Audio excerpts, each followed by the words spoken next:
Hello aspirants and welcome again to Legacy IAS Academy as we continue with our prelims revision series for Indian economy. We'll take up the August month. So what this series is all about, it will consist of compilation of current affairs. So it is a series of compilation of current affairs for over a year, for an entire year for prelims 2025. So it has started from the 21st of February 2025.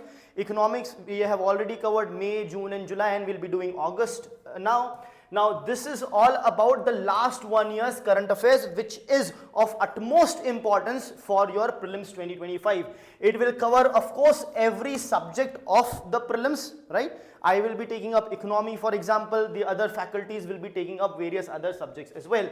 Along with the video lecture, you will also be provided the content in brief. That is very important because it is prelims focused. So you won't have to read big long articles, which is time consuming, and the content in that may be utilized for your mains examination but not for prelims. So this is specifically focused for prelims, which will lead to a lot of questions being asked from this. At the same time, save a lot of time for you for revision. So let's get started with August 2024 current affairs for Indian economy. So what all we'll be covering in this is, the very first thing is the new schemes for agriculture sector that have been brought in. Now here the guidelines, the rules and regulations will be formed as we move ahead, but at least we should know which scheme is for what particular purpose. Then you have National Pest Surveillance System. So the crops, the food crops and other crops for that matter, is attacked by pests. So what is this new pest surveillance scheme all about? Then Pradhan Mantri Mudra Yojana, the scheme that was started in way back in 2015, is in news again. And we will see that there have been a question previously on Mudra Yojana also in 2016. So now it is in news again. So various schemes becomes very important. Then creative economy. What is creative economy? What are the examples becomes very important, because UPSC can directly give you statements and say identify which of them are part of creative economy. Then you have transit oriented development. So development based on transit, we'll see what does that mean. Then you have non-tariff measures, which are in use consistently over a period of 1 year, because non-tariff measures are being used, though it is there for certain logical reasons, but at times it can be misused as well. So we'll see what that is all about. Then World Trade Statistics Review will give us some statistics. We'll see that. Then you have white category sectors. So what are white category sectors and what is the news about them? And then you might have heard about ATM, that is automated teller machine. So there is a concept of Grain ATM, which has been brought out by World Food Program in India along with the government of Odisha. And then finally we will see the Jan Poshan Kendras, the fair price shops under the National Food Security Act. In some places, around 60 of them will be converted, we will see the number exactly, will be converted into Jan Poshan Kendras. So we'll see what those are. Now before we move into the details of each topic, also let me tell you about the impact to the 2025, that is intensive mains practice and content training. So once you clear prelims, clearing prelims is the toughest stage, but once you clear prelims, you have to take advantage of the chance that you will get to write mains, and you should be pre-prepared with it. This program is going to comprehensively prepare you for that, and will cover all the GS sections, along with essay, having more than 50 hours of class conducted in around 34 sessions. This will of course consist of comprehensive answer writing practice, content enrichment sessions. Not just that, when you are given the feedback is fine, but based on that there needs to be improvement. At the same time, you need to understand what the feedback is given, and discussion also needs to happen. So it will not just be a paper correction kind of a thing, rather a personalized feedback and mentorship will also be provided. So you can join this program. Once you do that, your mains with respect to GS and essay will be sorted, provided you attend it seriously and at the same time practice and improve as guided by the respective faculties. So now let's get started with the prelims of August 2024 current affairs for economy. The very first topic, new schemes for agriculture. So there are few schemes which are being launched. Some of its generic theme has also been declared. So we'll see what these schemes are. The very first thing is Digital Agriculture Mission. What is Digital Agriculture Mission? So basically this mission will help to reduce potential yield loss. Very important. Now, in fact, this is an August news, but very recently, after the budget also, there were statements wherein, if you talk about India's growth, so India's growth has sort of reduced. It is 6.4%. We wanted to increase. Now, agriculture is a slower growing sector. So, it was said that India's agriculture sector can suddenly increase its productivity provided we reduce the losses. Why is that being said? Because there is huge losses in agriculture sector, especially in horticultural crops, fruits, vegetables, flowers, etc.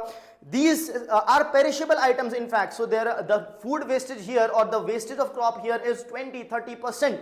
For food grains it is lesser, but for horticultural crops it is higher. To address this issue of reducing potential yield loss through precision farming, the government will be coming up with digital agriculture mission. Now, what does it consist of? So it consists of basically 4 different parameters. If you look at it, modeling for crop yield and insurance. Insurance become very important. This part is not going to, for example, increase the productivity as such, but at least ensure that the farmers get the due return even though the crops might be impacted, because that helps the farmer to keep doing the farming, or else the farmer may go out of farming business altogether.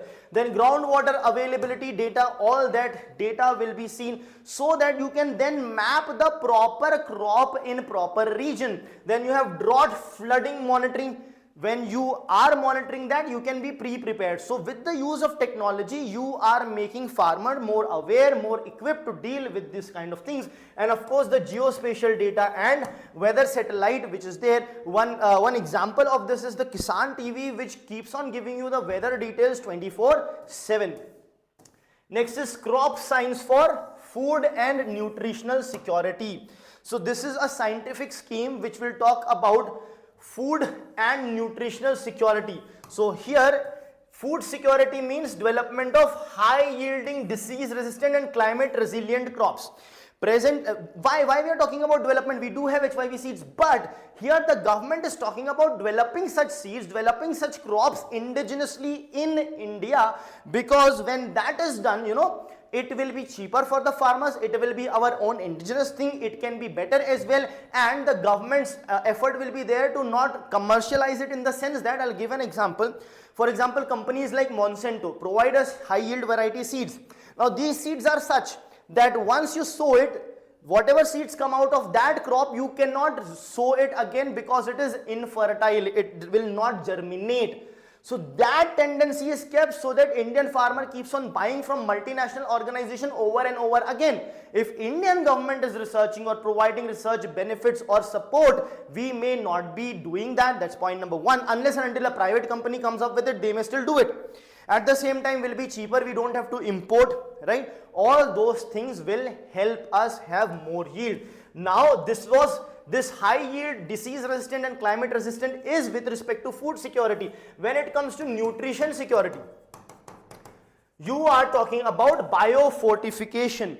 You basically scientifically fortify the food to provide nutrients and micronutrients. Understand the difference. When we talk about food security, we are talking about the calories that is available, should be available to each individual, that is food security. But when we talk about nutritional security, we also talk about the different nutrients that is present. In fact, not just the nutrients but the micronutrients as well, which will address the hidden hunger that is there. Hidden hunger, what is the concept of hidden hunger? Hunger means, see, you are hungry, you feel hungry, you eat some food, you feel satisfied. But if you are eating the same food grains only, rice, wheat, fair enough, your stomach is filled, but are you getting enough nutrients? Are you eating fruits, vegetables and other things which provides you vitamins, iron, etc, etc? So that is not there, plus that is not something which makes you hungry.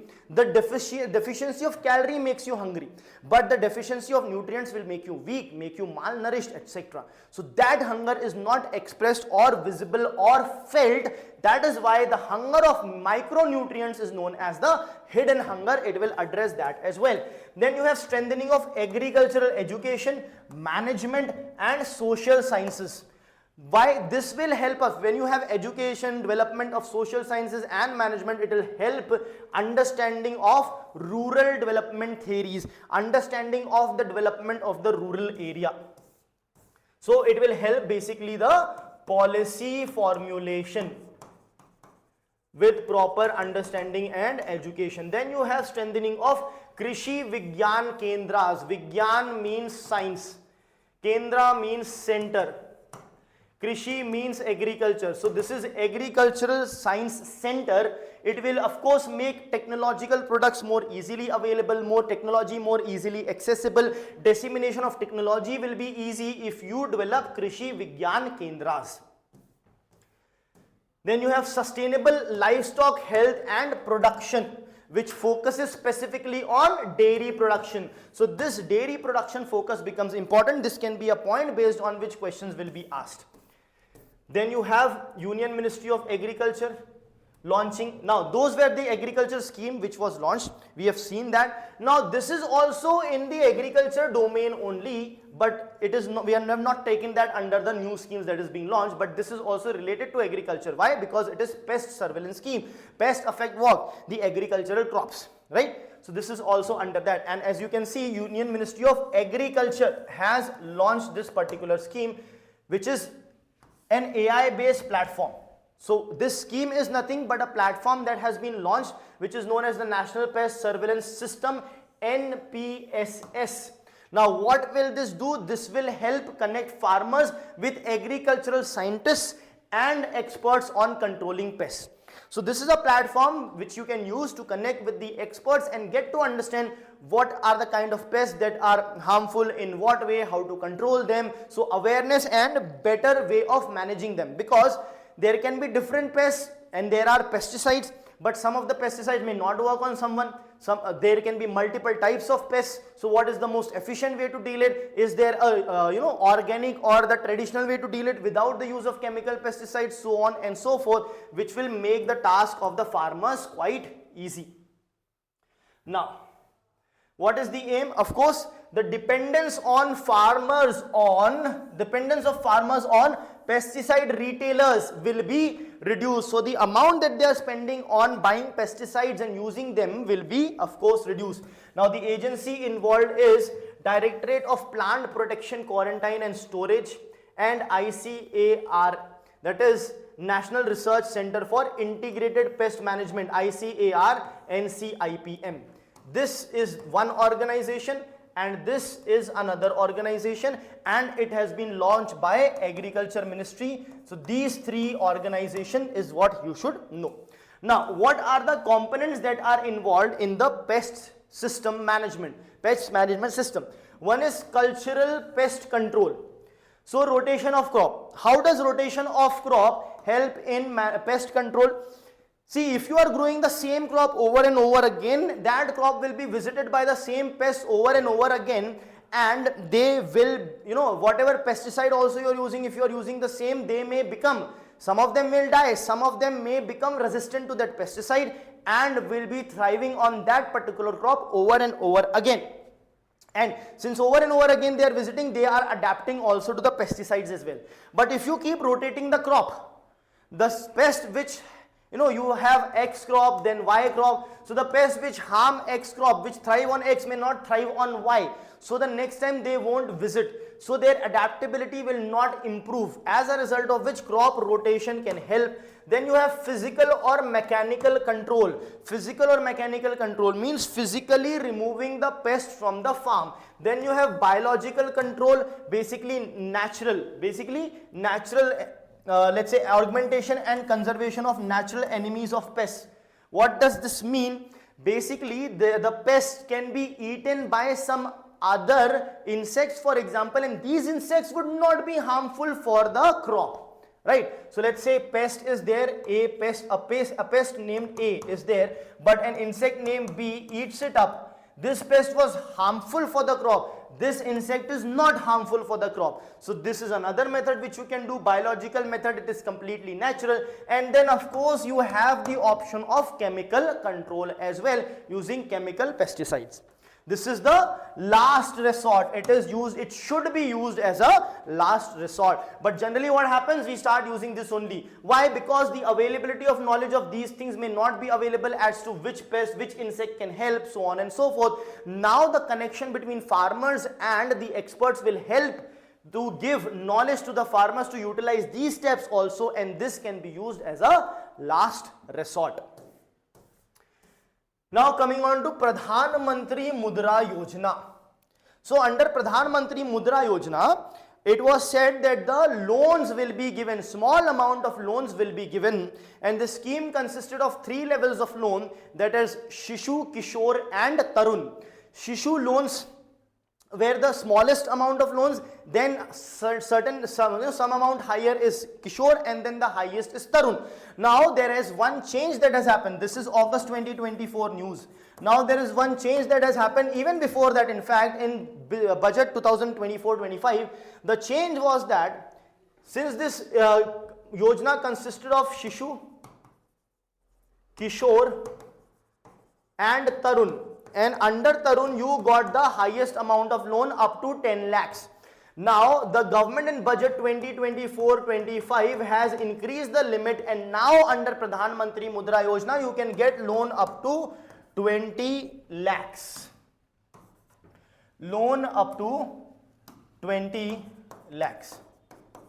So basically the ambit or the total amount has been increased. Now what is the case? Shishu up to 50,000 rupees loan, then Kishore starting from 50,001 to 5 lakh, and Tarun is above 5 lakh. So above 5 lakh, earlier it was up to 10, but it has been increased to 20 lakhs in budget 2024. Now one beautiful thing about this scheme is you cannot take directly this loan. So then how can you take that loan? You have to first start with this. Once you pay the loan completely, then you can get the Kishore loan, and then you can get the Tarun loan. Basically this name is nothing but the development of a person's life. Shishu means a child, Kishore means adolescent, Tarun means adult. So when the business is in nascent form as a child, then it is an adolescent age, it is developing a bit, and now it is an adult, it has grown more, so you may need more fund. This is the entire concept. The development of the business is related to the development of a human life. I hope that's clear. Now coming on to the creative economy. So the Indian Chambers of Commerce, ICC, has launched an all India initiative on creative economy. So what is creative economy? First of all, you need to know that ICC has launched this all India initiative on creative economy. Now the aim is what? To tap the vast potential of India's creative industry. So the most important thing here for you to know is that, boss, what is creative economy? Now creative economy is also known as orange economy, right? It is essentially a knowledge-based economy, right, which is having creativity in it. If I give you the example, you will understand what we are talking about. So audio visuals, film, television, creative artists, performers, art performers, all these things, knowledge, creativeness is. So what is creative industry consisting of? Visual arts, painting, sculptures. It is also an art, and it is a creative art because you can imagine things on your own and create it on your own. It is creative art. Cultural sites, archaeological museums, libraries, because it showcases the creativity of the previous people, right? Traditional cultural expressions of art, publishing, printed media also, books, press releases, so on and so forth. Design, interior design, graphic designing, 3D models, all that. Now there can be utilization of digital mode also to create art. Then you have software, video games. This is also creativity. Software, what is a software? Lines of codes written to logically do certain operations in an easier, simpler and a well-defined way. And then creative services of architectural, advertising agency, R&D, all these are part of creative industry consisting of art, media, functional creation. And this source for this is UNCTAD. Okay? United Nations Trade and Development. So this is what creative initiative is all about, which will consist of all these creativity. or you can call it the creative economy.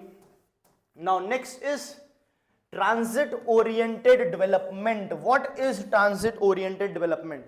See, if you look at any city for that matter, what happens is, not any city but a lot of city in India, you will find that if this is the region or any region, this area may be developed, then this area may be developed, then this area may be developed. So these areas are far away and developed, and the route may not be proper. You go like this, you go like this.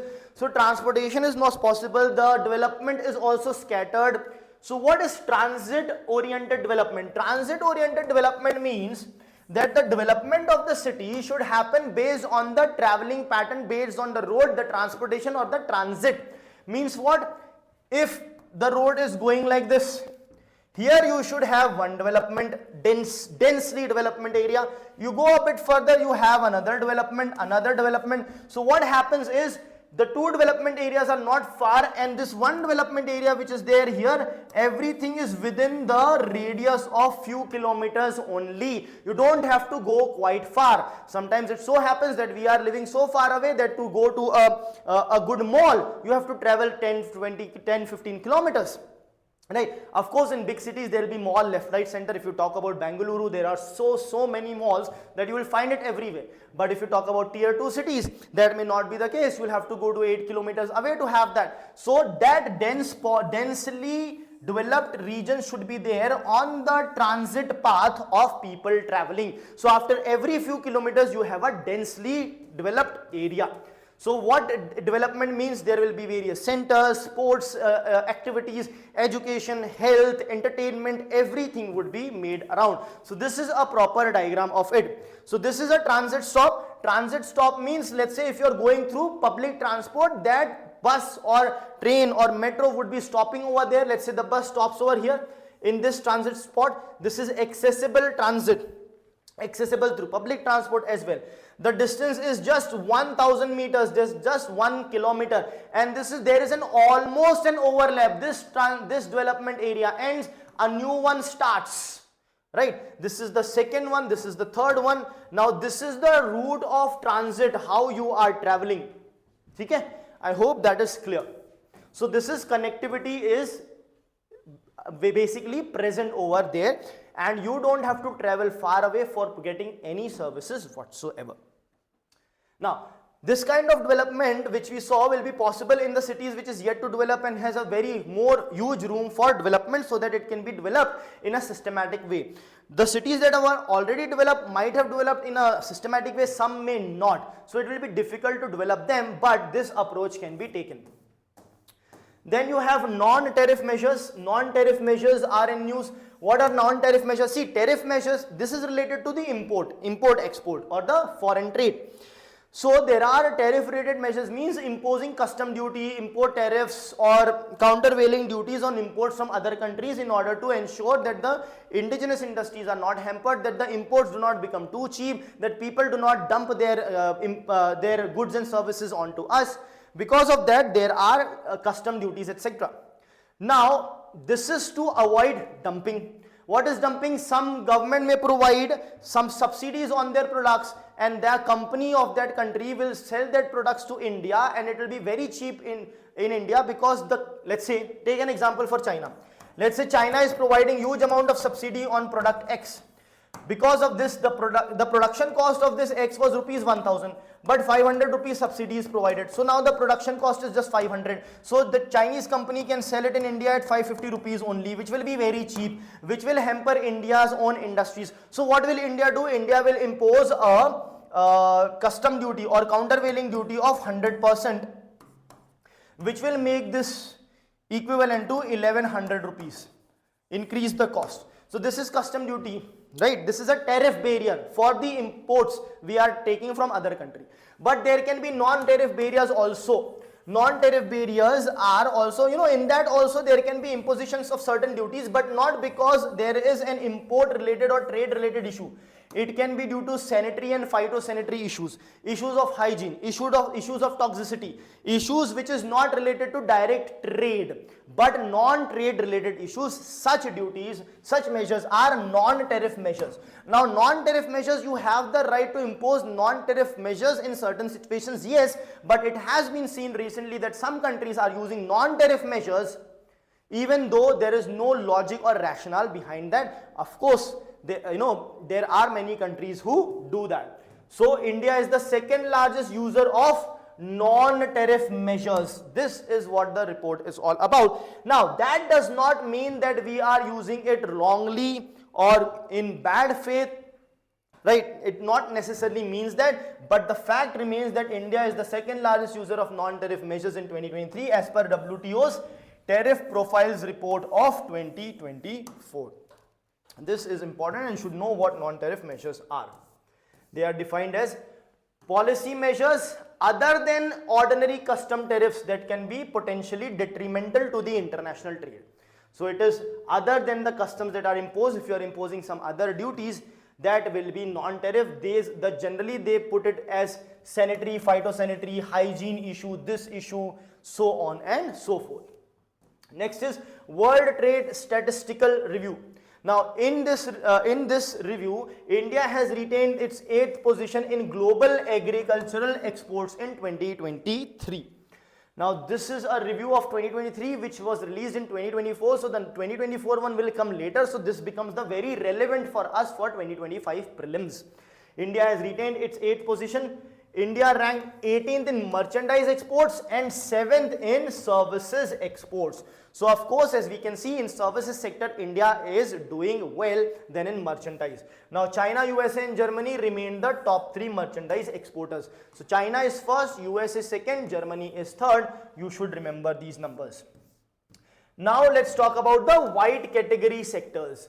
Now the news is that white category sector will now not require prior permission of the State Pollution Control Board with respect to the Air Act 1981 and the Water Act 1974. Why will white category sector not require it? Simply because, earlier it was required, but now it is not. Any rationale? Rationale is that because they are white category. Now what is white category? White categories are basically such categories which are considered to be practically non-polluting.